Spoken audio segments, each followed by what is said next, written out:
प्रदेश विशेषमा आज हामीसँग हुनेछन्।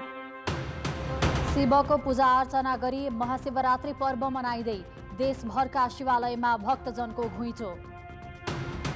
एमसीसी अनुमोदनको विरोधमा वीरेन्द्रनगरमा हिंसात्मक प्रदर्शनपछि कर्फ्यू हटाइयो, केही स्थानमा निषेधाज्ञा कायमै। बाराको टाङ्गिया बस्ती राजनीति गर्ने थलो, निजगढ विमानस्थल निर्माणका बाचा अधुरै। र प्युठानमा नियम विपरीत चुनढुङ्गा खानी उत्खनन, स्थानीयको विरोध, सरकारी निकाय भने मौन। नमस्कार, म रुबिना थापा। यी थिए प्रदेश विशेषका आजका हाम्रा सामग्री। यसबाहेक बुटोलमा पर्यटन प्रवर्धनका लागि मूर्तिकला उद्यान सम्बन्धीको सामग्री हामीसँग रहनेछ। हेर्दै गर्नुहोस् प्रदेश विशेष, समाचार, समीक्षा र सन्देश।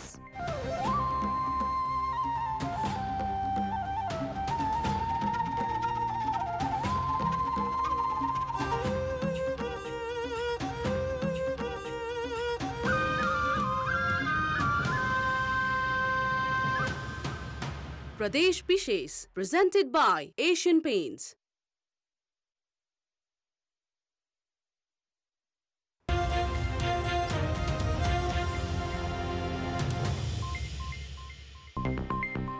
अमेरिकाबाट आयातित 6वटा साँढे आज पोखरा पुर्याइएको छ।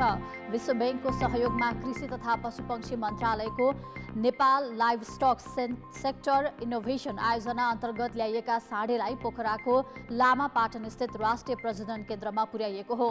नेपाल ल्याइएका 7 मध्ये एउटा साँढे खुमलटार स्थित पशु प्रजनन विकास केन्द्रमा राखिएको छ। स्थानीय गाईमा कृत्रिम गर्भधान गराएर उन्नत जात विस्तारका लागि करिब 2 करोडको लागतमा साँढे नेपाल ल्याइएको हो।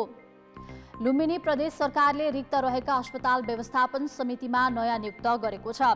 मन्त्री परिषद बैठकले प्रदेश मातहतमा जिल्ला र आयुर्वेद अस्पतालमा नयाँ नियुक्ति गरेको हो। 3 महिनादेखि रिक्त 10 स्थानमा व्यवस्थापन समिति तोकिएको हो। बागलुङ नगरपालिकाका उपप्रमुख सुरेन्द्र खड्का सहित 8 जना निलम्बनमा परेका छन्। भ्रष्टाचारको आरोपमा हतियार दुरुपयोग अनुसन्धान आयोगले विशेष अदालतमा मुद्दा दायर गरेपछि उपप्रमुख खड्का, वडा नम्बर 4 का अध्यक्ष ध्रुव बहादुर केसी र आरोपित कर्मचारी निलम्बनमा परेका हुन्। पर्सा राष्ट्रिय निकुञ्जलाई पर्यटकीय गन्तव्यको रूपमा चिनाउन सामूहिक साइकल यात्रा गरिएको छ। विश्व साइकल यात्री तथा सगरमाथा आरोही पुष्कर शाह सहितका झण्डै 300 साइकल यात्रीले पर्सा राष्ट्रिय निकुञ्जको यात्रा गरेका छन्। सहभागीले निकुञ्जको कार्यालय परिसरबाट हलखोरिया दहसम्म 40 किलोमिटर यात्रा तय गरेका छन्। तनहुँको बुढुवा खोलामा माछा मार्ने जात्रा लागेको छ। हरेक वर्ष महाशिवरात्रिका दिन भीमातको बुढुवामा खोलामा माछा मार्ने जात्रा लाग्ने गर्दछ। माझखोड, सेक्रा भन्ज्याङ, सुनाकोट, अमडाडा लगायतका गाउँबाट स्थानीय माछा मार्न बुढुवा खोलामा झरेका छन्। 5 थरको मिक्लाजुङ गाउँपालिकाका 172 जना किसानलाई गाउँपालिकाले नगद पुरस्कार सहित सम्मान गरेको छ। मिक्लाजुङ गाउँपालिकाको 11औं गाउँसभाको अवसरमा धेरै अन्न फलाउने किसानलाई पुरस्कृत गरिएको हो। 40 मुरी भन्दा धेरै धान फलाउने 81 जना किसानलाई 50,000, थाङ्राभरि मकै फलाउने 164 जना किसानलाई 30,000 र 35 मन भन्दा धेरै आलु फलाउने 27 जना किसानलाई प्रति किलो 15 रुपैयाँका दरले पुरस्कार वितरण गरिएको छ।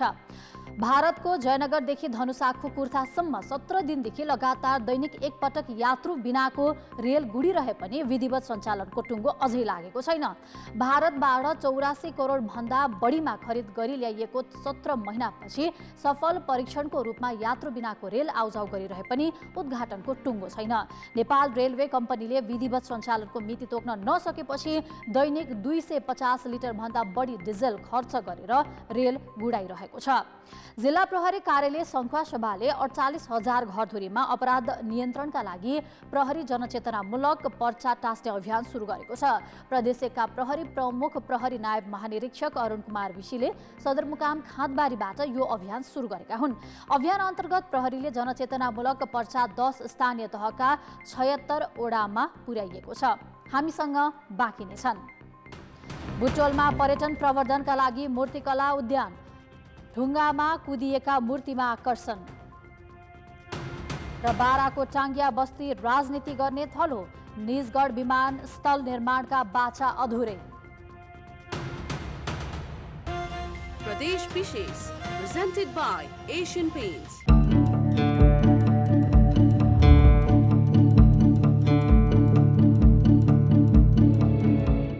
ब्रेकपछि प्रदेश विशेषमा पुनः स्वागत छ। शिवरात्रिको अवसरमा देशैभरका शिवालयमा भक्तजनको घुइँचो लागेको छ। कोरोना महामारी घटेसँगै यसपटकको शिवरात्रिमा शिवालय भक्तजनले भरिभराउ भएका हुन्। पाल्पाको तानसेन, बतासे डाँडा, प्रभास, बराङदी, रामपुर, छहरा लगायतका शिव मन्दिरमा बिहानैदेखि पूजा आराधना गर्नेको भिड लाग्यो।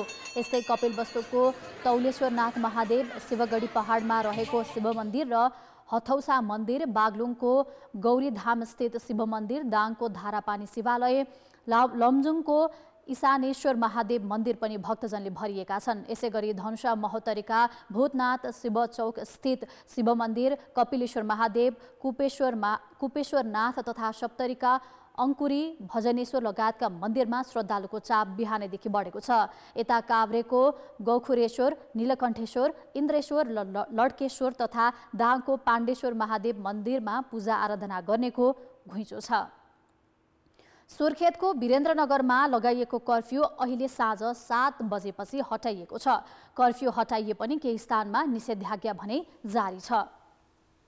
सुर्खेतको ऐरी चोक, मंगलगढी चोक र हटिया चोकमा निषेधाज्ञा जारी गरिएको स्थानीय प्रशासनले जनाएको छ। एमसीसीको विरोधमा भइरहेको आन्दोलन अराजक बनेपछि स्थानीय प्रशासनले हिजो बेलुकी 8 बजेदेखि कर्फ्यू लगाएको थियो। कर्फ्यूले आज दिनभर सुर्खेतको जनजीवन प्रभावित भयो। केही स्थानमा झडपको अवस्था समेत सिर्जना भएको थियो। आन्दोलनकारीले नेपाली कांग्रेस, नेकपा एमाले र माओवादी केन्द्रको पार्टी कार्यालयमा हिजो तोडफोड तथा आगजनी गरेका थिए। बारामा निर्माण हुने भनिएको निजगढ दोस्रो अन्तर्राष्ट्रिय विमानस्थल क्षेत्रभित्र रहेको टाङ्गिया बस्ती राजनीति गर्ने थलो बनेको छ। सरकार फेरिए लगतै मन्त्रीहरूको जम्बो टोली टाङ्गिया पुग्ने र बस्तीको विकास तथा विमानस्थल निर्माणको बाचा गर्नु परम्परा जस्तै बनेको छ। तर टाङ्गियाका बासिन्दालाई नेताहरूको आश्वासनमा विश्वास लाग्न छोडेको छ। संस्कृति, पर्यटन तथा नागरिक उड्डयन मन्त्री प्रेम आले फागुन 3 गते बारामा निर्माणाधीन दोस्रो अन्तर्राष्ट्रिय विमानस्थल क्षेत्रको टाङ्गिया बस्ती पुगे।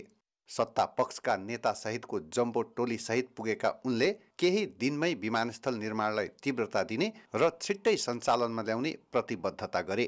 छिटोभन्दा छिटो निजगढ अन्तर्राष्ट्रिय विमानस्थल बनाउनको लागि यो गठबन्धनको सरकार प्रतिबद्ध छ र हामी बनाएर छोड्छौँ भन्ने कुरा म यहाँ राख्न चाहन्छु। यसअघि एमाले सरकारका पर्यटन मन्त्री योगेश भट्टराईले पनि 5 वर्षभित्रै निजगढ विमानस्थल निर्माण गरी सञ्चालनमा ल्याउने बाचा गरेका थिए। यहाँ विमानस्थल बन्छ, अन्तर्राष्ट्रिय स्तरको विमानस्थल बन्छ, ठुल्ठुला जहाजहरू यहाँ आउँछन्। टाङ्गिया बस्तीका बासिन्दालाई भने मन्त्रीहरूका यस्ता बाचा अचेल नौलो लाग्दैन। किनभने टाङ्गिया बस्तीको चौतारोमा उभिएर नेता र मन्त्रीहरूले गरेका यस्तै बाचा स्थानीयले 2 दशकदेखि सुन्दै आएका छन्। पिपलको रुखमा आएर बाचा गर्छन्, कसम खान्छन्, कसैले 5 वर्ष मान्छन्, प्लेन उडाउँछु भन्छन्, तर त्यो कहिले पनि पुरा भएको छैन। मलाई अझै पनि आशा लागेको छैन यहाँ एयरपोर्ट बन्छ भन्ने। 52 सालदेखि नै चाहिँ यो बन्छ भन्ने चाहिँ एउटा त छ, हल्ला र खल्ला छ, अब बन्ने कहिले होइन। त्यसो त आफू प्रधानमन्त्री हुँदा दोस्रो अन्तर्राष्ट्रिय विमानस्थल निर्माण परियोजनालाई साकार बनाउने योजना अघि सारेको दाबी गर्ने पूर्व प्रधानमन्त्री माधव कुमार नेपाललाई पनि अचेल नेता र मन्त्रीका कुरामा विश्वास लाग्दैन रे। मन्त्री हुने बित्तिकै बोलाएर निजगढमा अन्तर्राष्ट्रिय विमानस्थल तुरन्त सुरु गर भन्ने गर्छ।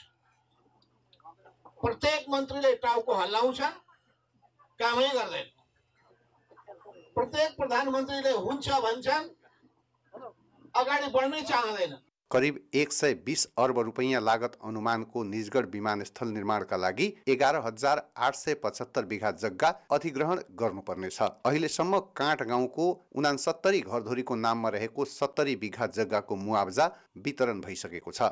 1476 घरधुरी सुकुम्बासीको बसोबास रहेको टाङ्गिया बस्तीको झण्डै 700 बिघा ऐलानी तथा वन क्षेत्रको जग्गाको अधिग्रहण तथा बस्ती व्यवस्थापन अर्को समस्या हो। तर सरकारी पक्षले समस्या समाधान गरी काम थाल्नुको साटो आश्वासन मात्रै दिँदा निजगढ विमानस्थल निर्माण सुस्त छ। कान्तिपुर समाचारका लागि बारा सहकर्मी रमेश ठाकुरका साथ उपेन्द्र ठाकुर, बिरगञ्ज।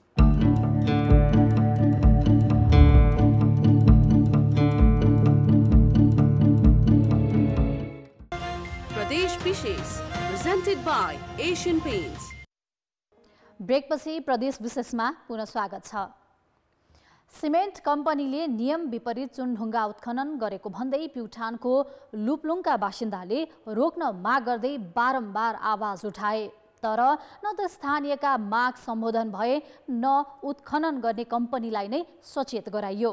वर्षौंदेखि नियम मिचेर चुनढुङ्गा खाने उत्खनन गरी प्राकृतिक स्रोतको दुरुपयोग गरिरहँदा पनि सरकारी निकाय भने मौन देखिएका छन्।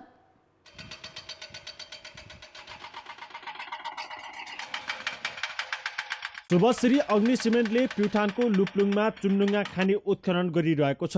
वर्षौंदेखि उत्खनन गर्दै आएको खानीमा कम्पनीले पालना गर्नुपर्ने अधिकांश नियमको व्यवस्था गरेको छ।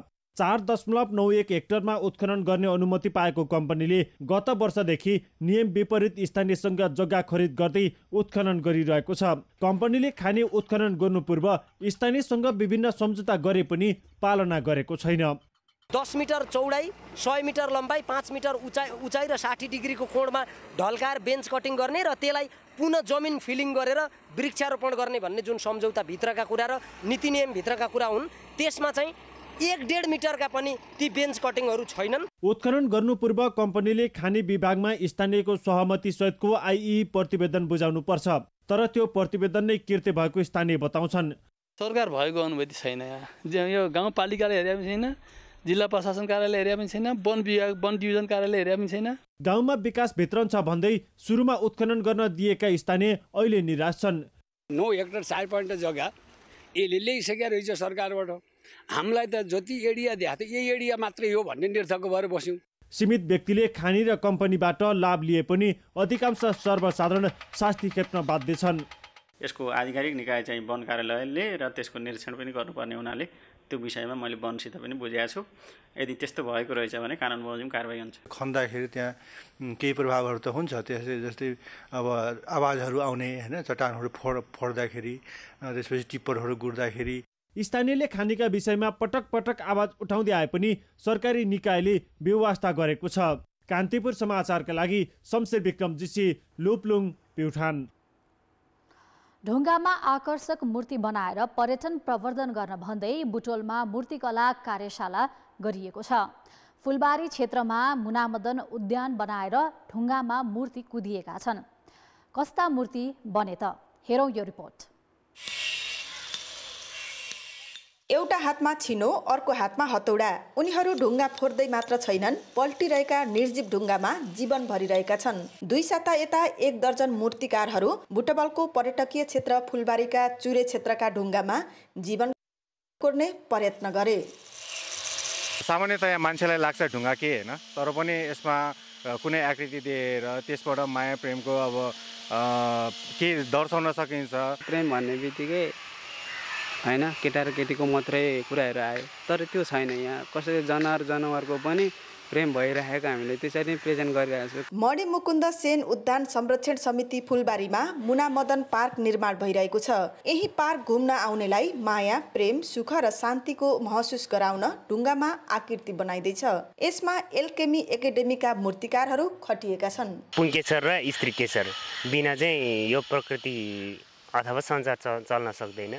त्यसैलाई देखाउनका लागि चाहिँ मैले यो बनाउन खोजिएको। बेवारिसी ढुङ्गा मान्छेले कुल्चेर हिँड्छ, त्यसमै भगवानको आकृति भरे मन्दिरभित्र सजाएर पूजा गर्न थालिन्छ। ढुङ्गाको यही विशेषतालाई मूर्तिकारहरूले माया र प्रकृतिमा ढालेका छन्। घुम्न आउने जोडीले ढुङ्गामा आफ्नो माया र जीवन देखोस् र रमोस् भन्ने उनीहरूको प्रयास छ। स्टोन भनेको त नन लिभिङ थिङ भनेर भन्छ नि हैन, तर त्योबाट पनि केही कुराहरू निस्किरहेछ, त्योसँग कनेक्ट भइरहेछ भन्नुको मतलब त्यो चाहिँ जीवितै हो कि भन्ने एउटा मूल्याङ्कन चाहिँ एउटा कलाकारको उबाट चाहिँ त्यो चाहिँ छ। फागुन 1 गतेदेखि सुरु कार्यशाला सोमबार सकिएको छ। कार्यशालामा विभिन्न आकृतिका चित्र र क्यानभास समेत बनाइएका छन्। फुलबारीमा बनाइएको मुना मदन पार्क र पार्कभित्र बनाइएका मूर्तिकला र चित्रकलाले घुम्न जानेलाई रोमाञ्चित बनाउन सघाउनेछ। कान्तिपुर समाचारका लागि क्यामेरामा स्वस्तिक श्रेष्ठका साथ अमृता अनमोल, बुटवल, रूपन्देही। प्रदेश विशेष आजका लागि यति नै। प्रदेश समाचारहरूको साथमा भोलि फेरि आउनेछौँ। कान्तिपुर टेलिभिजन हेर्दै गर्नुहोला। नमस्ते।